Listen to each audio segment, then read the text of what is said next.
Breaking up is hard to undo. When a relationship ends in breaking up, is the end really the end? One or both parties in the relationship may still be in doubt. Sometimes it seemed like you are in a dream and it really didn't happen. Did my partner really leave me? What was it that happened and how can it be fixed so that I can get my ex back? Here are a few thoughts to consider. 1. You should ask yourself these questions. Do you really want your ex back? Do you really love your ex? Do you know what the cause of the breakup was and is it something that can be determined? Are you just afraid of being alone? Is it love or are there other reasons? If you want to try to resolve the situation because of some other reason than love, you may be heading into a landslide. Point 2. If you come off as being desperate and needy, it will only cause your ex to pull back and may have a difficult time with accepting what you are trying to accomplish. Controlling your emotions, although difficult, is a priority. Your emotions to beg and cry are way off the map, along with continuously calling, texting, or emailing. Showing up places you know your ex may be, or constantly following them is just not going to cut it. How juvenile and immature. You may find your ex-partner avoiding you more.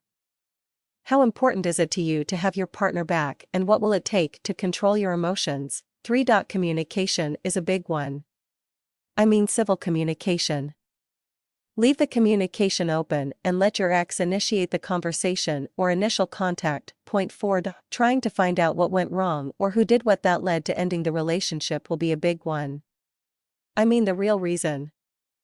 Did you meet their needs? What caused the argument? Was it you or both of you that caused the breakup? So what's the point here?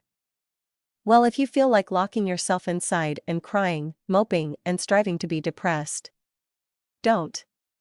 If you want to pick up the phone, text, or email your ex, don't. If you want to see your ex unannounced, don't. You have to control these emotions and do the opposite. Here's the reality point: accept the fact that you have broken up or that the breakup is happening.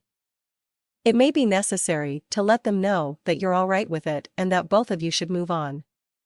The stress and tension will be eliminated and allow your ex to think and focus on the relationship without expecting the pressure. This will give the time for realization, not only for your ex, but for you, and if you still love one another, there will be a path found to get back together. Allowing time will give both of you room to think about your relationship and how valuable it is. Time also is a measure of how much your ex misses you and the importance of the relationship. Lastly, during this time, you should start coming up with a plan. What are you going to say? Where are you going to meet? When should we meet? Getting back together after a breakup is a complicated situation. You think?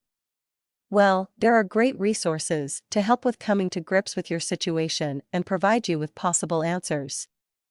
Take time to research what you need that will give you comfort during this period. What could be more important than love?